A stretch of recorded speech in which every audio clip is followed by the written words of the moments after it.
Hello, ladies and gentlemen. This is our episode with Mr. Stephen Lindsteadt. He is the developer, founder of a program called Scalar Heart Connection, and he is just a really warm individual. I found the work that he was doing pretty interesting as I was booking him for the show, but after he did the session on me, I was sold.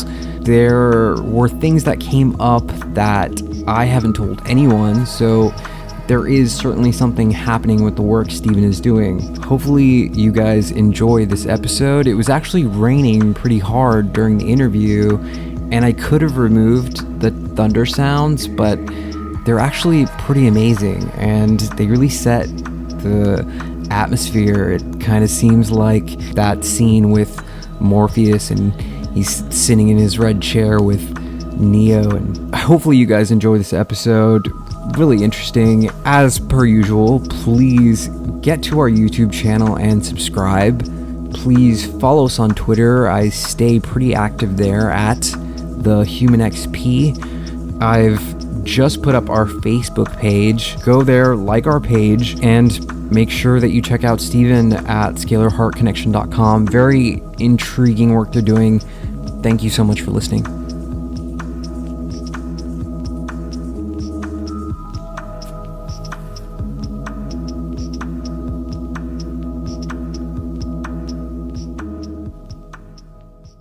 The human experience is entering your heart chakra as we speak to my guest tonight, Mr. Stephen Lindsteadt.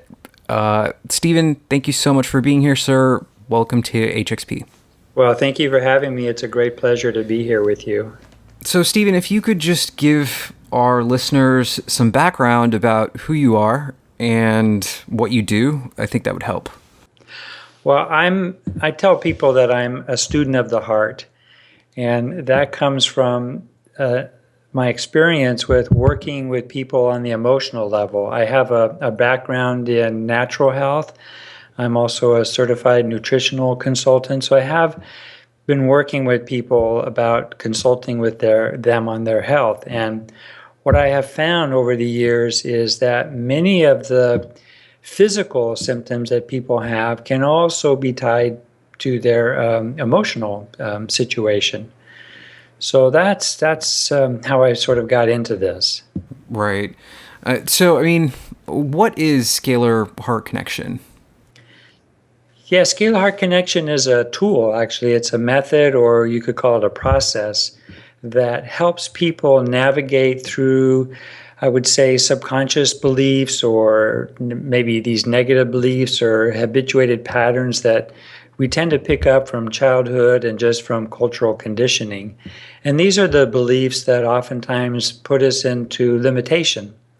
And it's the limitation that stands in the way of our relationships and some of our career goals, our creativity, and can also, as I said, play a role in our physical health. Okay, so, I mean, I found out about your work, and I wanted to book you for this show. We sent a couple emails, and you agreed, and then you insisted that I have a session before we do the interview, which I thought was a great idea. It was kind of mind-blowing, actually, the process, and I learned a lot about myself. I had no idea that a computer and my heart could kind of indicate these things. I mean, can you tell us more about how this process works and what you use? How did you come up with this? Well, the process itself has a few, I guess you would say, iterations. I studied things like the Ewan method or resonance repatterning, and so I had a sense of how to approach sort of the subconscious mind, if you would, using applied kinesiology. That has been the standard. And what I wanted to do was find a way to reach the subconscious through the heart. And the reason for that is because when you're working with someone from a distance, it's really highly impractical to do muscle testing because, first of all, they're not present. And then if you as a practitioner are muscle testing on yourself, then the person on the other line of the phone has no real connection with what's happening. And so I had a friend and I was telling them about sort of what I wanted to do. And they said, well, I work with my sister by asking our heart to pick a number that would be on the menu, as opposed to doing the muscle testing. And I thought that's brilliant because of all the research that I've been seeing about how the heart is connected to future events and the way that the heart is, more information goes from the heart to the brain than the other way around. So there's this whole idea of heart consciousness and how the heart is connected to this field of, I would say, unlimited intelligence. And so I essentially put together a menu of statements that I could use to ask the heart when I was having a problem. What do I need to know? How can I approach my problem in a different way? Instead of responding or reacting from my brain consciousness, is there a way that I could tap into a greater knowing or a higher wisdom? And so that's how that matrix came about. Now, the question is, well, how does it work? And there I have to say, honestly, I don't know how it works. I think that I believe that we are surrounded by synchronicity, and what I mean by that is that certain events happen in our lives that we would say were total coincidences. But when we look at it, the coincidence seems to have a deeper meaning. The coincidence guided us in a way or solved a problem for us. And that, in that respect, that to me is true synchronicity. So I thought, well, why can't I just ask the heart directly to give me the guidance instead of waiting for some external synchronistic event to happen?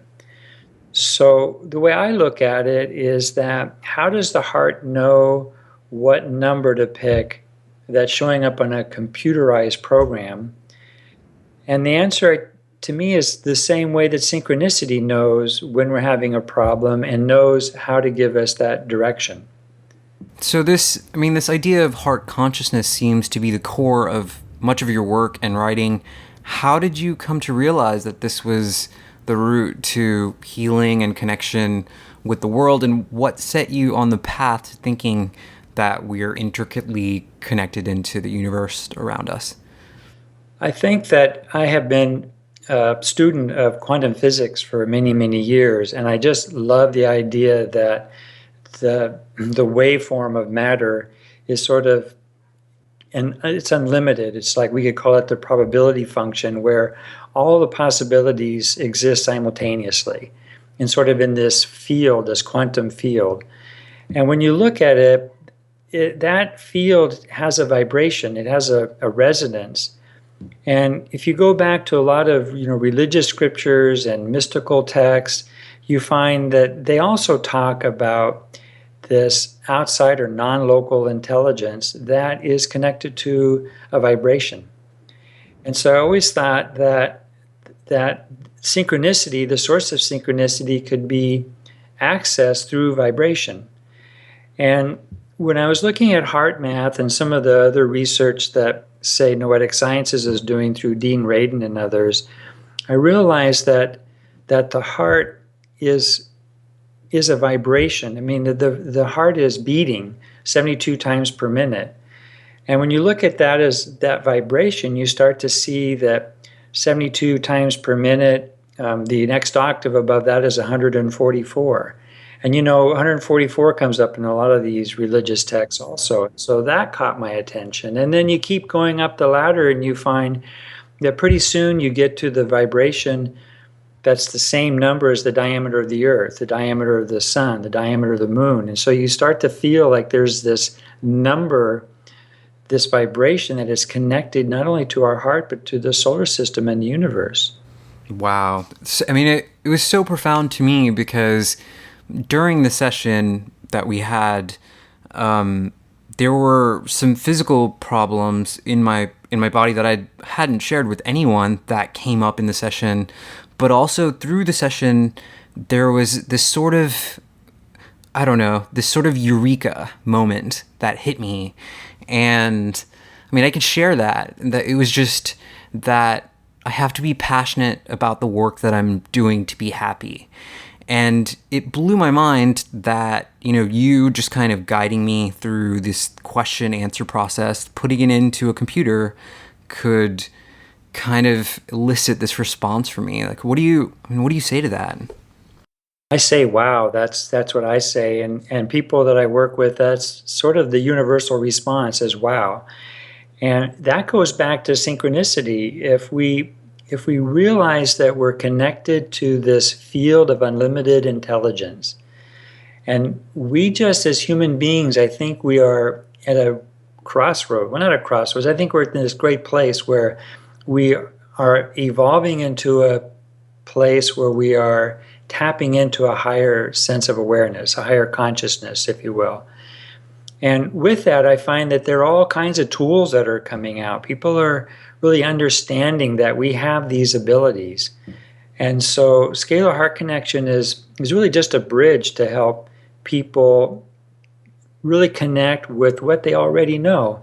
It's like how elephants know that a tsunami is coming before it comes, or how different animals know when an earthquake is coming before it actually happens. How Rupert Sheldrake has been doing a lot of experiments on how dogs know when their owners are coming home before there's any physical way for them to know that. So there is this sense of knowing. And I think all Scalar Heart Connection is doing is just helping us connect to that. Yeah. I mean, another part of the process that you offer to your clients is listening to these quantum healing codes. These are sounds that resonate with the chakras and help produce balance. How did your interest in sound as a healing tool come about, and what led to this creation of the quantum healing codes? Well, I think because I've always been interested in vibration. I studied in Germany, actually, what they call bioresonance. And the study in bioresonance uses Oriental medicine as sort of the foundation. But in Oriental medicine, they're always looking at the symptom and then tracing that back to the cause. What is the root dysfunction that is happening? And again, on an energetic level. And so I started to see the body as frequencies. And so, for example, the kidney has a different vibration than the liver. Mm-hmm. And so I was always looking at the body as almost like an orchestra. And at one point I found a book called The Bible Codes through Dr. Horowitz, and he talks about these vibrations, which are the solfeggio codes. And now you see them all over the internet. A lot of people are familiar with them. And when I looked at those numbers, and this was probably 15 to 18 years ago, I realized that in the harmonics, that those vibrations could actually be put together as links, and they created triangles. Now that's really bizarre. If you're familiar with cymatics, cymatics is the study of sound, and you see in sound also how vibration gives rise to geometry. And so I was looking at these vibrations, these harmonics of these tones, and I realized at some point that the triangles were coming together to create Metatron's cube. And Metatron's cube is the same as, say, the twin tetrahedrons. And so that gave me this idea that I could put these statements into a geometric pattern, if you would. And each one of those geometries and each one of those notes were referring to the different chakra emotional centers. And so really that just gave me a way to take all these different statements that we could ask the heart questions about and have them organized by chakra, or have them organized by the different houses in the zodiac and all of their archetypal energies. So it was a way of simplifying it, but at the same time, when we have a disruption in, say, the solar plexus chakra, and we use the tone for that, it just seems to bring that positive vibration deeper into a cellular level. Yeah, I mean, this really gets me excited just hearing about this concept. A little bit of lightning here. What would you say is the most striking thing that you've witnessed as far as someone who's used your technique as a means to healing? Well, I hesitate to use the healing or the cure word, but there have been situations where at different public presentations that I give around the country, I select people from the audience, and they like to come up and we have like a short version, which is similar to the version that we have on the app, where people can come up and they say, well, I'm having this problem or that problem. And sometimes people will come up with a pain in the knee, for example. And so we ask the heart, well, what is sort of the energetic issue there? What do we need to know to move that energy through?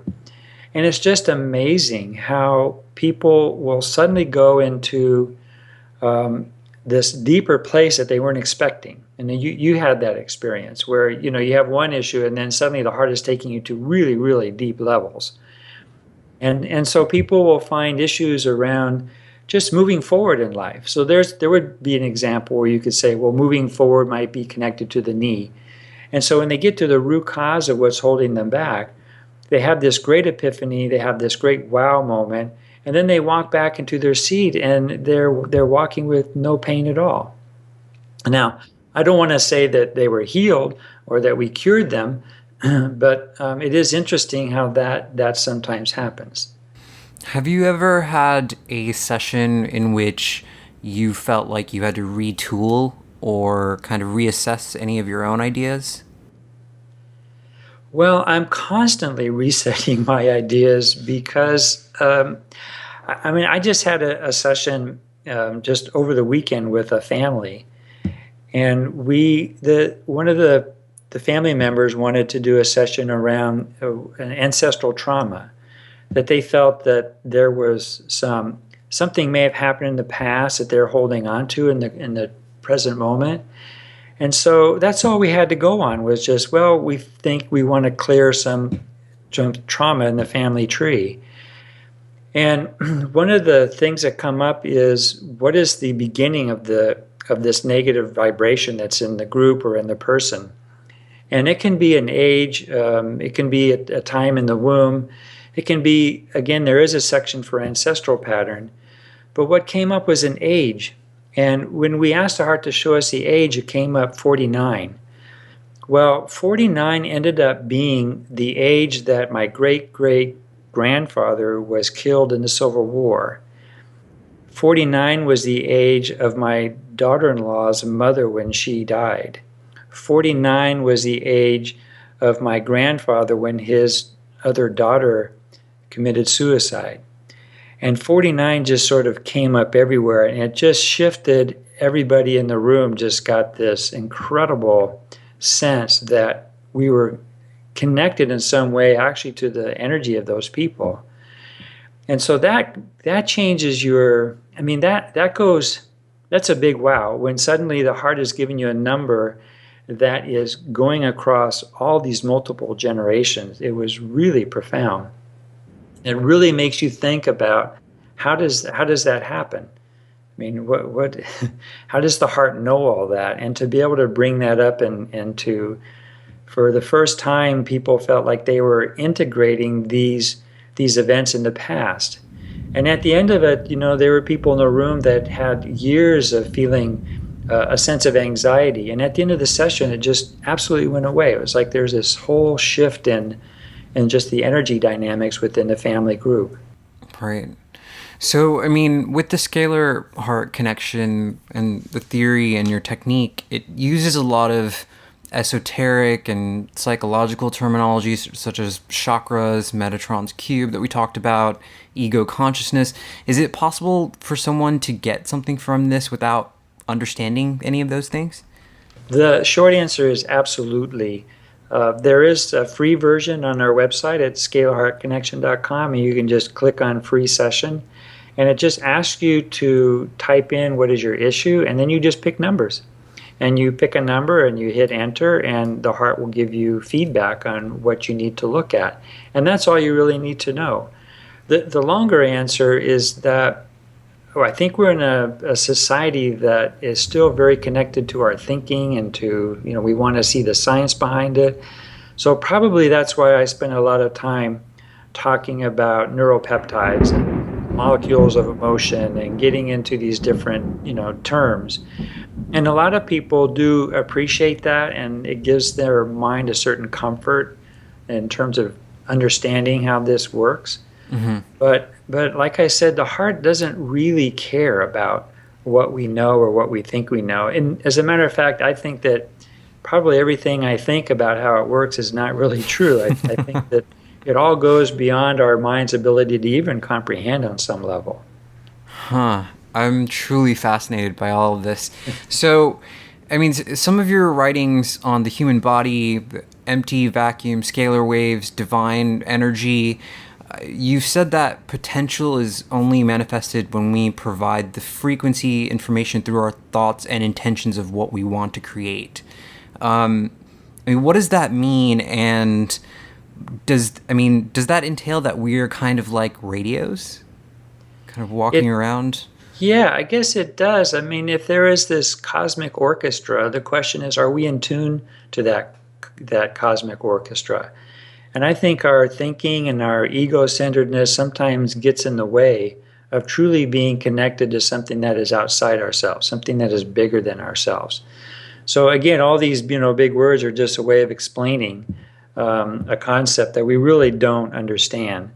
So I think it's okay that we all look at it from our own perspective. I think the heart goes beyond the boundaries of religion or the boundaries of whatever our philosophical beliefs are. I find that Scalar Heart Connection really on that deeper level appeals to everybody sort of cross culturally. So that is one of the beautiful parts that I like about it, is that it helps us all connect with our heart so we can connect with the hearts of others. Yeah, that's so powerful. I mean, what would you say is something that would be subconscious as material? Sorry, I can't control the weather. That's beautiful music in the background. What would you say is some of the subconscious material that reduces the connection in our lives and maybe drives us in non-productive ways? Well, one of the things that I see is people wrestle with a sense of self-worth. And I think that's also a societal problem, because we tend to value ourselves or value others based on our career status, how much money we make, the size of our house, how many cars we have. And when we don't measure up to what we think maybe our parents expected or our friends expect, then that really has a very detrimental effect to how we see ourselves. And if there's one thing that I enjoy more than anything else, it's helping people see that they are valuable, that they are a unique part of this whole cosmos, and that they contain and they have the power of the whole cosmos behind them. Yeah. And I think that's one of the major ills that we have, because in that we tend to separate. We start to judge and criticize others based on all kinds of false ideas. You know, it seems like quantum science is moving closer to verifying some of these things like quantum state, dimensional structures, or non-local fields. I mean, what is your opinion of this, and do you think that we are getting closer to using this type of technology in our everyday lives? We sure are, and it's really exciting to see science step up to the plate and finally say, wow, there is a scientific or a physics explanation for, let's say, telepathy and this whole idea of entanglement. So not everybody's on board with it, but the evidence is becoming more and more overwhelming. And the problem is we don't always understand how it works, but we're starting to see the applications of it. So more and more experiments are done that say, yes, the idea of being able to read someone's mind is a real phenomenon. We can't ignore it anymore. The ability of the heart to respond physiologically to an event that hasn't happened, we can't explain it, but there it is. I mean, time and time again in the laboratory, it's documented out. So I think that we just need to give ourselves permission to tap into that unlimited intelligence. And I think that we will move into a whole new paradigm, which is needed, because I think that if we're going to survive as a species, we need to connect with that. And by that, I mean connecting to our heart, connecting to the hearts of the others, so we can ultimately connect to the heart of the planet. And if we did that, then I think our approach to the planet and to each other would be a completely new paradigm. So basically, you're ahead of your time by 5 to 10 years. Well, I don't know. Well, maybe when I started, but I think now it's becoming more commonplace. And I think because the resonance is there, people are just automatically stepping into that idea of this higher consciousness is sort of, it's there, it's opening to us. I mean, you talk a bit about reconnecting with our inner creativity. How important do you think that is? I think creativity is everything, because any time we've advanced in any endeavor, it's always because we've gotten out of the box. And it wasn't it Einstein who talked about the intuitive mind being more valuable than the sort of the thinking mind, because it's the intuitive mind that gets outside of what we perceive to be true. And as soon as we can do that, we might find that there are truths out there that we hadn't even considered. So when I think of creativity, I think of going outside of those confinements of our own conditioning. Yeah, I mean, you spend a lot of time painting, and you seem like, you have moved into a better place because of that. Is there anything that you would say to someone struggling with some of their connectivity issues within themselves? Well, let's stay with creativity, because I think that we all are creative. And when we start to doubt ourselves, we start to have issues with our self-worth. One of the first things that goes is creativity. And I see so many times people, when they think of creativity, they're like, I used to sing when I was young, but somehow I didn't think I was good enough. Or I used to be an artist when I was young, and I just, I had an experience where I was criticized, so I stopped. And I think that the idea of creativity takes us outside of ourselves. And if we could just enjoy the process. I mean, I love painting because I might have an idea of what I want to paint, but at the end of the day, I never paint what I started out to paint. There's always this outside influence that comes in, and one paint stroke will suggest another one, and before I know it, I've created something entirely beyond myself. And that's why I paint is for just the pure surprise of it. And so I think if people can just step into their own personal power and just create for the fun and the excitement of discovering new things without judging or criticizing, I just think we'll all be a whole lot happier. Yeah, I think I agree with you, man. Where can people find your work, Stephen? At scalarheartconnection.com.